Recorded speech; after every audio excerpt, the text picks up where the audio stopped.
Okay. We can start then, yeah? Okay, welcome. Good afternoon, ladies and gentlemen. Welcome to the next session. Thank you for coming back on time for the after lunch.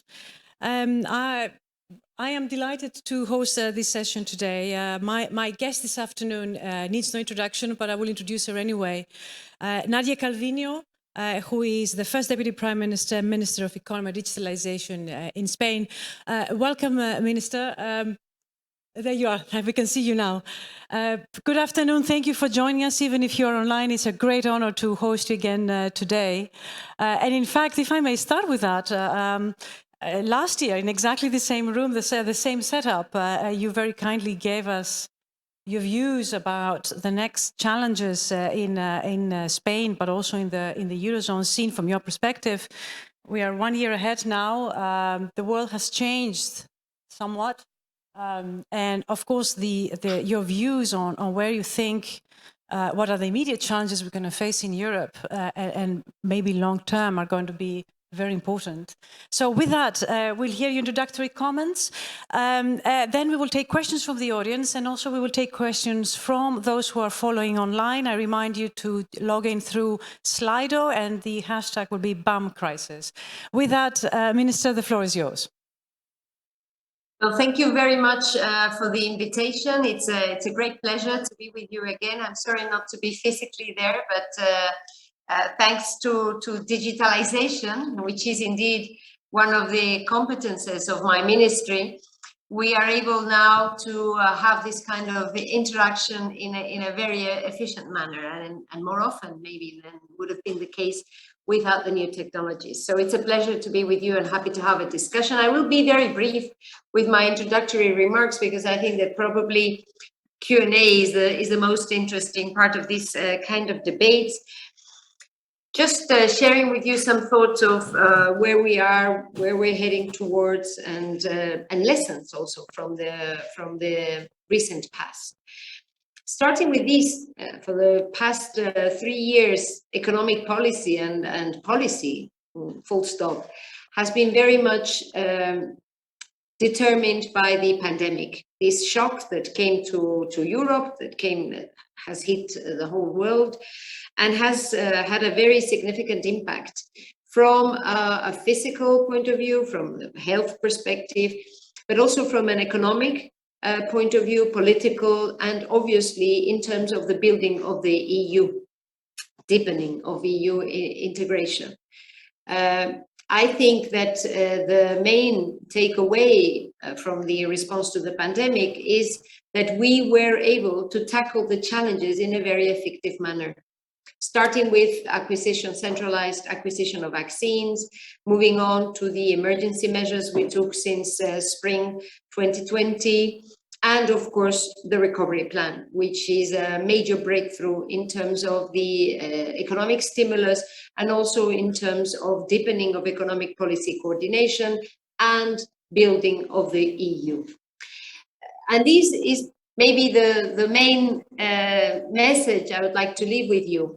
We live in a moment of very intense challenges, deep transformation.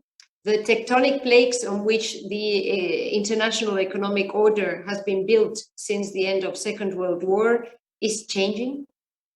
We have news every day that are signaling these processes and the daily challenges that we're facing. But we should not lose sight of the deeper transformations that are taking place. If the pandemic showed us the need to accelerate digitalization, I think that now the war at the door of the EU is showing the need to accelerate the green transition. We need to reinforce our strategic autonomy in many areas: energy, agro-food, technology, industrial capabilities, digital security. All these elements need to be taken into account. We need to deepen and reinforce our capacity to act in all these areas.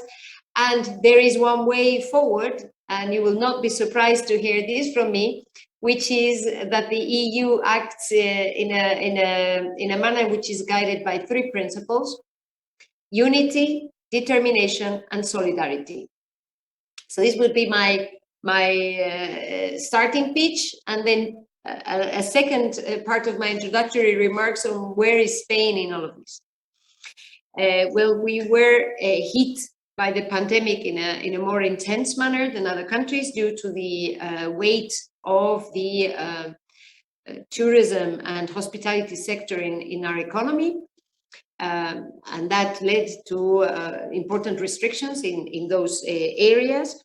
The reaction and the fast response we adopted since March 2020, coordinated with our European partners, was instrumental in ensuring that we could protect jobs, the economic tissue, companies, and also family income.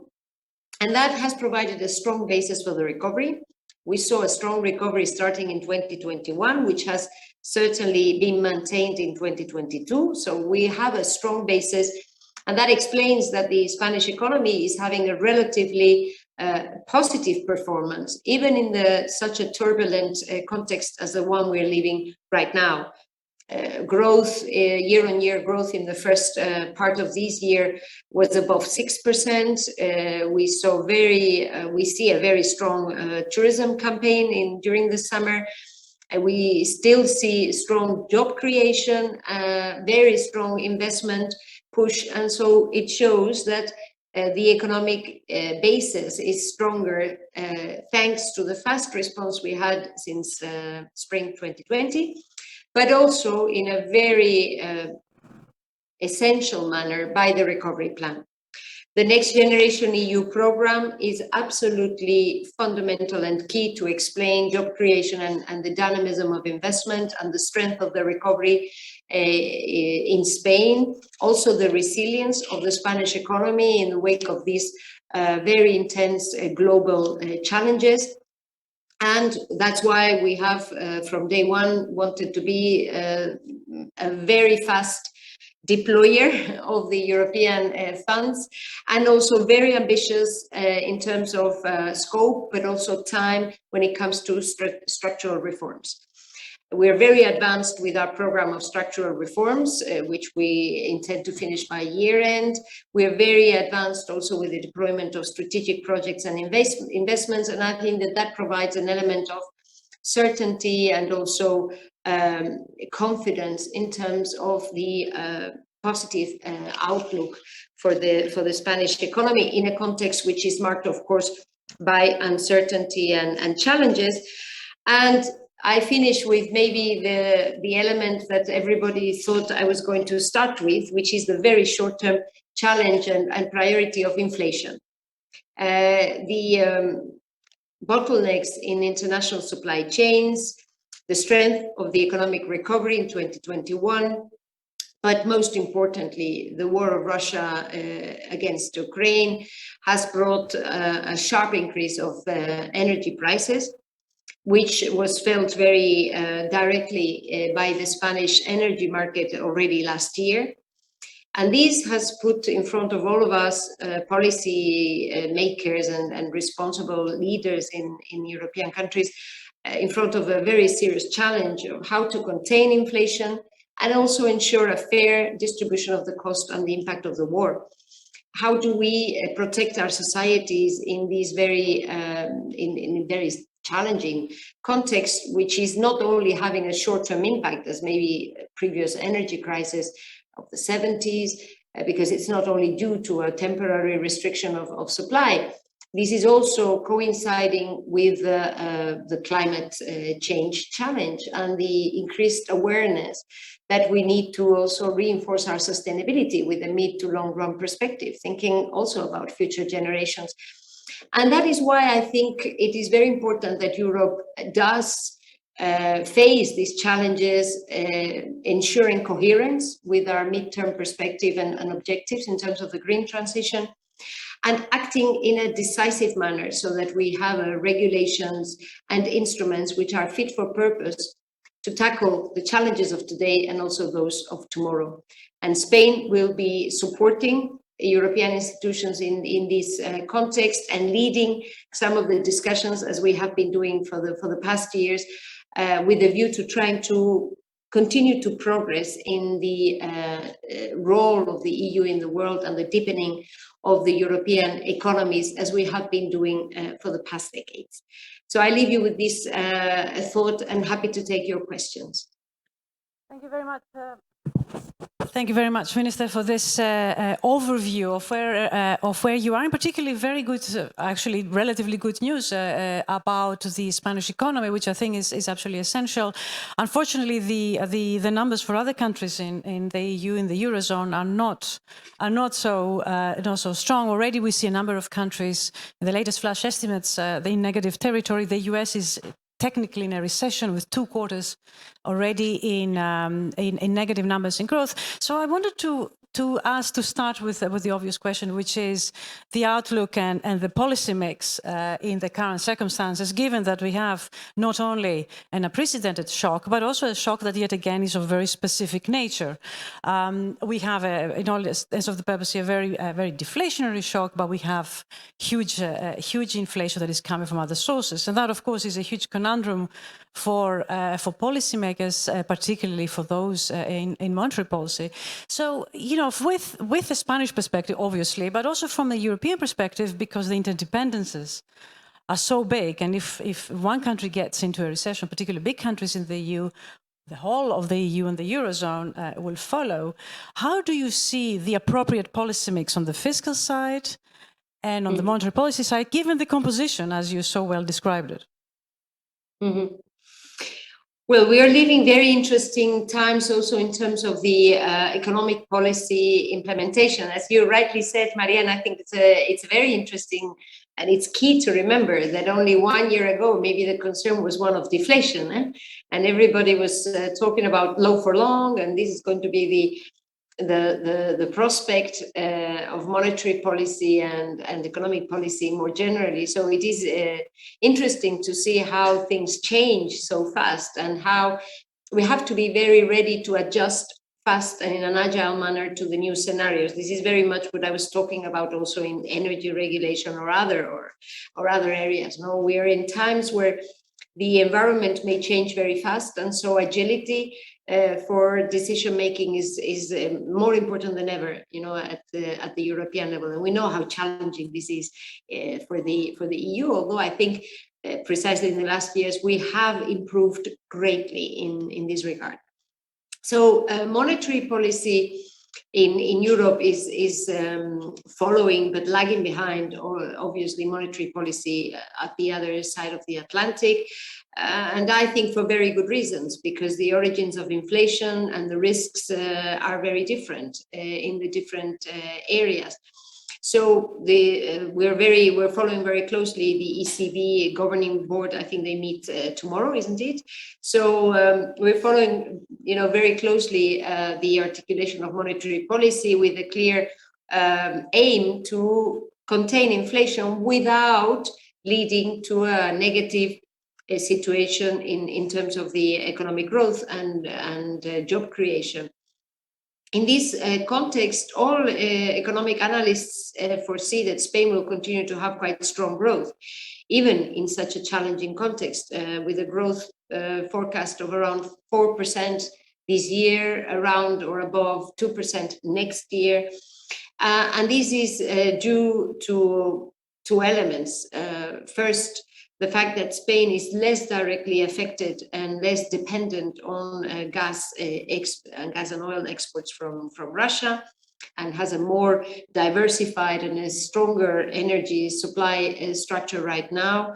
And secondly, the recovery plan, this massive investment and reform plan, which is already having an impact, as we see in the labor market, but in many other qualitative and quantitative indicators.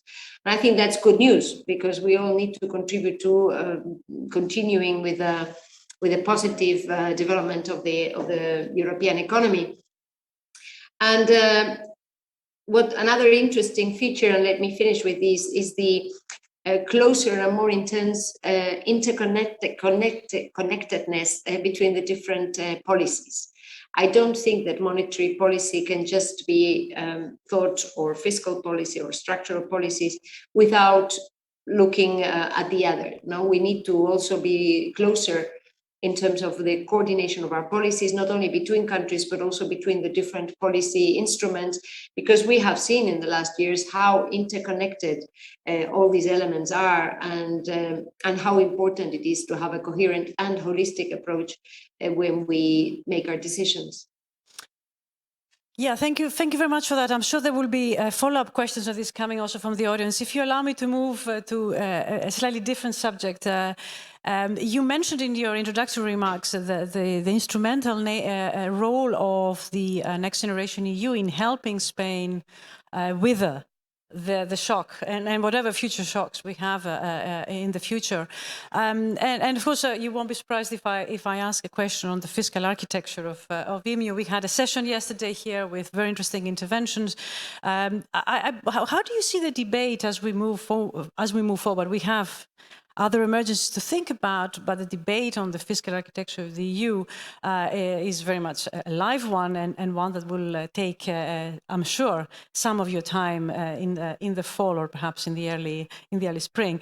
Would you like to share in summary, your views about the fiscal architecture of EU? I know you've spoken about this many times, but we're always delighted to hear your views on this. Well, two elements here. First element is the fiscal rules and the fiscal governance that we've given ourselves. It will come as no surprise because we've said it repeatedly, and we published actually a paper together with the Dutch government arguing for the need to have rules that are fit for purpose. I don't think the governance framework, fiscal governance framework we had to coordinate fiscal policies of the different countries before the pandemic was right. I think it had been overtaken by reality, and it is even less so now. We need to start from the common challenges and the need to undertake investments at European level, and then decide what is going to be done with the European budget, what is going to be done or is better done at national level, and then coordinate our actions. That would be the ideal outcome of the whole fiscal architecture.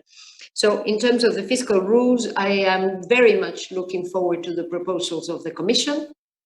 We have to take the debate from there. And I indeed hope that we will be able to make fast progress during the autumn and winter, so that we have the right rules in place as soon as possible. And we are going to play an active role, as we have with all the other debates. And I think that actually all countries are much more open to this debate and much more aware of the need to have rules which are fit for purpose also the geopolitical role of the EU in the world in these times of change. And then a second element that I cannot leave outside is the role of the European budget, obviously, which I think is also very important, not only because of the traditional role, but because of the new architecture of the recovery plan, which is a major breakthrough. We are borrowing together in order to invest together in our common future. This is probably a new element of our fiscal policy. In the case of Spain, it is clear, in my view, it is already having a very significant impact on our economic performance. Last year, because of the expectations and the mobilization of the economy, this year already because of the investments which are arriving and landing in the real economy, the reforms are also having a significant impact.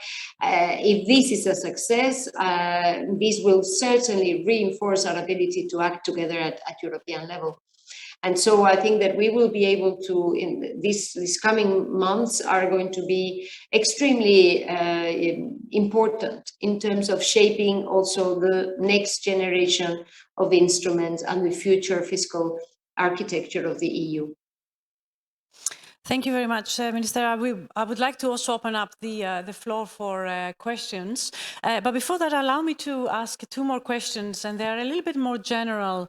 But as you can imagine, they're in everybody's mind, given the situation that we're in, and namely the important challenges that we have in this winter and probably the next winter as well. The war in Ukraine and its a quick and good resolution. All of these issues are, of course, in everybody's minds. So I wanted to ask you two questions. The first one is Ukraine itself and how you see the support, first the support to Ukraine given from the European Union, in what form, in what shape, but also the prospect of EU membership, so in the famous enlargement debate. How do you see the debate evolving in these two respects, and to what purpose for Ukraine? That's the first question. I think it would be important to understand how the discussion will evolve in the next few months. But also, if I may pick, if you allow me, you mentioned the word strategic autonomy, which is, of course, a word that is used extensively. We all understand the importance of being able to rely on our own, stand on our own feet when it comes to certainly the critical materials. We understand the strategic role of that Europe needs to play in the future. But how do you see that perhaps going against the spirit of the necessary global cooperation that unfortunately is going backwards? Do you worry that, the narrative, this is a leading question, of course, the narrative of strategic autonomy might actually hinder our ability to coordinate on the global public goods, on the global issues that require not strategic autonomy, but strategic cooperation? Well, I mean, on your first question, I think these are issues that we're working on a daily basis. How to articulate the support program of the EU. President von der Leyen is I think, having a strong leadership in that regard, and we have to see how to find the best financial means and to provide the support. Also, military support is important. And with regards to the membership, I think also public statements have been made, and I have nothing too interesting to add. But on the other two elements, yes, I am actually devoting a lot of time to think about these issues, not only in my capacity as vice president of the Spanish government, but also in my capacity as chair of the IMFC. We will be in a couple of weeks going to Washington and having our autumn meetings of the IMF and the World Bank and the G20, etc. And then those geopolitical challenges and the very difficult trade-off that you're mentioning between strategic autonomy and protecting global cooperation and global trade and all those elements that have globalization more generally, which has brought so much prosperity throughout the world, how to find the right balance in that element. So I'm devoting a lot of time to think about it. Now, concerning strategic autonomy, I think that this is not a matter of if, but rather a matter of how can we accelerate it? Because the geopolitical changes which are taking place make it obvious, in my view, that Europe needs to become more independent, more autonomous in areas, I mentioned it, and every week we see examples. We start with energy, obviously with the cut and the interruption of Nord Stream 1 this very week. The future is here. And so now we have to face a new scenario, which makes it obvious that we need to have to incentivize and strengthen our energy efficiency, also diversification of energy sources, push ahead and accelerate the deployment of renewables. In the case of Spain, reinforce the capacity of our country to be an energy hub for the rest of Europe, reinforcing our capacity to store storage capacity, also interconnection capacity with the rest of Europe. All these elements that we're very willing to obviously move ahead with and support so as to help Europe become more independent. But it's not only energy. It's also agro-food, and for many months we've been very worried about food security in different parts of the world. It also has to do with technology, with industrial capability, sustainable capabilities, and also digital security, cyber security. And these are elements on which we have to work, and the strategic programs that we're pushing ahead with the investments funded by the Next Generation EU funds in Spain are very clearly targeted and focused on these strategic autonomy elements. But this has to be made compatible with trade, global trade, and our global cooperation, because Europe is a trade powerhouse.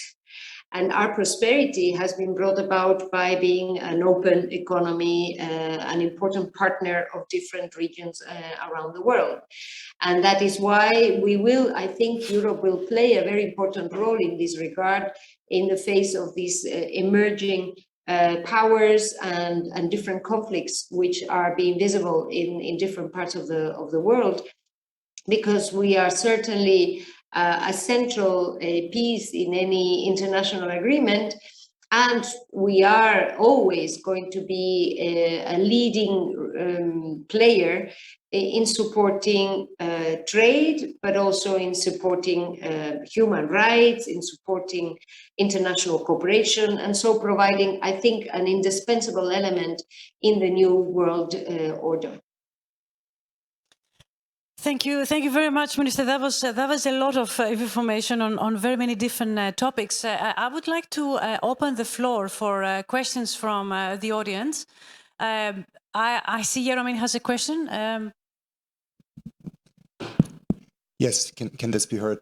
Yeah. Vice President Calvino, it's an absolute pleasure to have you here online. I'm Jeromin Zettelmeier, the new director of Bruegel, and talking about your IMFC role. The last time I saw you in action was actually chairing the IMFC in the spring, which was a very difficult meeting, and you did a really superb job of handling it. So I actually have two questions, and feel free to ignore one or both if this is too much. So the first one is sort of a more philosophical or general one on European crisis management. So compared to if you look at the recent history of the EU, perhaps since the creation of the euro, we have gone through three quasi-existential crises: the euro crisis, the pandemic, and now the Russian invasion and its consequences. And one very notable difference between the reaction to this crisis and the euro crisis is that Europe has been much more, less divided, much more cohesive in its approach. And of course, another difference, which is quite healthy in my view, is that the existing vulnerabilities to the shock were, let's say, distributed in a very different way from what they were in the euro crisis, which is very healthy, because it shows that sometimes countries that are viewed as strong can be weaker, and vice versa. So the whole result was, I think, healthy for Europe. But now we are at this stage where very difficult decisions have to be taken, particularly in the energy area. And so what are your views on whether this type of cohesion, which is so important, can be maintained? Do you see the kind of common action? Do you see countries pulling their weight in the way that they should in order to come to a collectively good outcome? So that is my first question, and if you don't mind me abusing you with the second one on Ukraine. So we have had quite a good run in supporting Ukraine, but in my view, it is not enough to support Ukraine's fiscal needs during what could be quite a protracted wartime perspective. And so do you think that we have the governance structure in place and also the political will to ratchet up aid to Ukraine? And what would be the right channels, the right governance structure to deliver ongoing support to a greater extent? Thank you. Well, very nice to see you, Jeremy. Congratulations on your appointment. And indeed, very important, very interesting questions. First, on crisis management, I very much agree with what you said. Fortunately, when the pandemic hit us, we reacted in a very different manner to what had been the case with the Eurozone crisis. So there was a clear sense that we were all on the same boat, that we needed to act in an effective manner fast. And so already in spring 2020, in April, we were setting up new financial instruments like the SURE instrument and the EIB support. The European Central Bank also was very agile and very efficient in setting up the support, liquidity support instruments. And this has proven to be essential to protect a basis in a context such as a crisis, a shock. And I think we have learned very clearly not only that we're all on the same boat, but that it is cheaper and much more effective and efficient to protect rather than let something be destroyed and then try to rebuild from scratch, as we maybe thought in the past. I think that in that situation, Spain was one of the countries that was more directly hit, and we saw the solidarity of the rest of Europe with the recovery plan. And that is why now we have the same approach.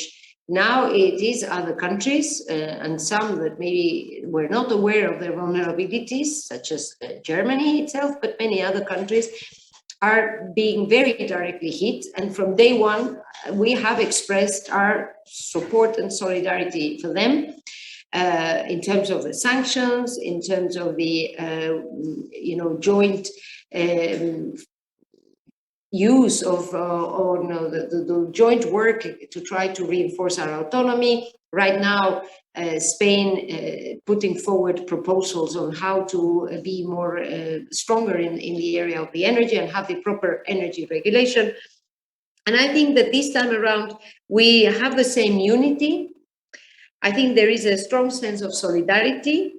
I think we should have moved faster. It would have been good, because Spain was in a way the canary in the mine in terms of the increase of energy prices. And already in last summer, 2021, we were flagging our concern about the increase in energy prices. And we were already calling for strong united action at European level, with measures which are now being considered.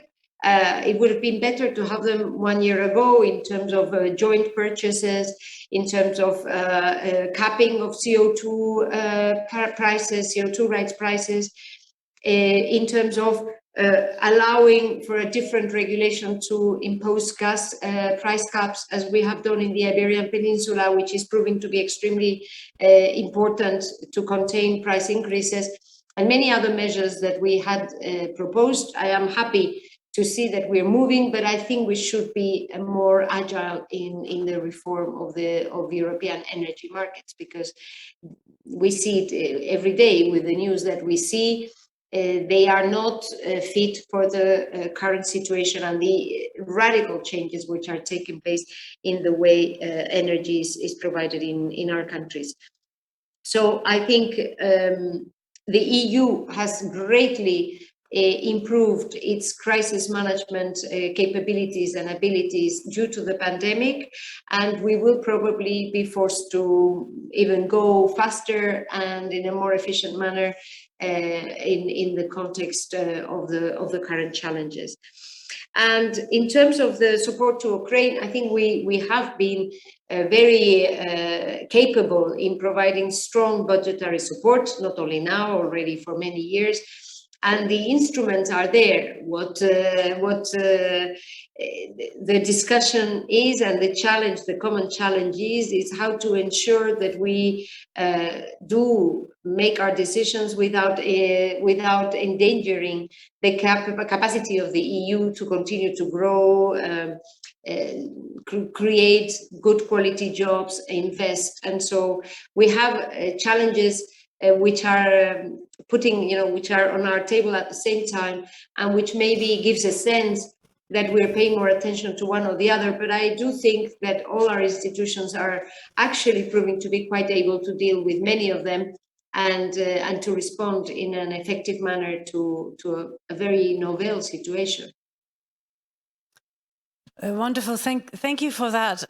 I'm waiting for more people to ask the question, but if I may, Minister, there is, if I may just, since we're being a little bit philosophical, The issue of solidarity and the issue of unity is, of course, absolutely essential, particularly when you're dealing with emergencies. But there is a cost, and there is an issue of distribution of cost. And how do you go about and ensuring fairness in the way that this unity and solidarity is being implemented? Do you go for those who are better prepared? Do they pay more because they need less, or do you actually help those who need it, who necessarily are less better prepared? And I'm not interested in issues of moral hazard, but there is an issue, because you will see it in the next 3 months, that there will be a bill to be paid. And what is the principle for paying this bill? I mean, if you're talking about how do we distribute, I understand you're asking more about the European element, but I think it is even more important. How do we ensure that the burden is distributed in a fair manner within European society? Because this is a crisis that is hitting every country in a different manner, but we're all being hit. In some countries, they are concerned about energy supply. Fortunately, in Spain, we are mainly concerned by price increases, but there is no concern about supply. But even so, we're providing support to most affected and vulnerable citizens, to most affected sectors. We are having to adopt measures, unprecedented measures, as was the case with the pandemic, in order to contain inflation and have a fair distribution. You are probably aware that we have established windfall profit taxes or similar instruments to windfall profit taxes already months ago, to try to avoid the windfall profits, which are coming to inframarginal technologies due to the increase of gas prices. And we are currently negotiating in Parliament a proposal to establish temporary exceptional taxes on the energy, on the extra profits of the energy and banking sector. And these are, I think similar debates are taking place all through the EU, because we absolutely have to avoid that it is the same that pay the cost of this crisis. The same, I mean, the ones that were directly hit by the financial crisis, the euro crisis that you have referred to before, then the pandemic, and now the price increases. And it is always the poorest, the most vulnerable parts of our society, the young, women, that are hit the most by these situations. In the case of Spain, and it's a good example, we had not really recovered from the great financial crisis that started in 2008 when the pandemic hit us. The GDP level had been recovered, employment levels had been had not recovered actually, but almost when the pandemic hit us. But inequalities had grown in that lost decade. Investment, public and private investment, was much below the levels that we had achieved before the great financial crisis. And that is why now, in the response to the pandemic and now to the war, our government is strongly committed not to make the same mistakes again. We want to ensure that it is not always the same that pay crisis. We need to ensure fair distribution of the impact in our societies if we want to avoid Europe moving backwards in terms of the political stability and also the prosperity and fairness of our societies. I think that's an important element. And I see that this is a debate that is coming up to the European level, and many countries are now considering these extra taxation mechanisms to ensure a fair burden distribution. This is a thing that I am focusing much more than the instruments that we devise within Europe. I think so far we have been able to articulate a response which is fair in terms of the funding mechanisms. And here again, the European budget can play an important role in this regard. Wonderful. Thank you very much, Minister, for raising this. The one last point, I mean, we all know what is a true emergency in the next 3 months, and I'm sure that most of the policymakers will be dealing with the energy issues and covering and the demand for it. You started at the beginning by also saying not to forget the longer term issues, and we haven't really said anything about climate. So I wanted to ask you the question whether you think that some of the necessary tough measures that we have to take in the next 6 months or so may actually set us back on a very ambitious climate agenda that we have in Europe. And you know, how do you see the next steps ahead, ensuring that we don't you know, forget about the longer issues here, which are here for generations, namely climate? Thank you very much for this question, because this is something that we are seeing and we're having to deal with on a daily basis. I mean, yesterday we had a very intense debate in the Senate in Spain, which was dealing precisely with these, the different visions about where we should be heading towards. Last Friday, I was in a region of Spain which is very prosperous thanks to the production of fruit and vegetables that you're all eating, and it's wonderful, but they depend on water. And there's a strong debate about the move of water from some rivers to that region. And so this is a debate that is taking place, I think, all over Europe, and we need to have this debate. Now, on this, the view of the Spanish government is very clear. Any measure we take has to be consistent with our midterm strategy, has to be consistent with our response to the climate change challenge, understanding the need in the short run to take some measures, but without losing sight of the mid to long run objectives, and also being very lucid about the sustainability of some technologies.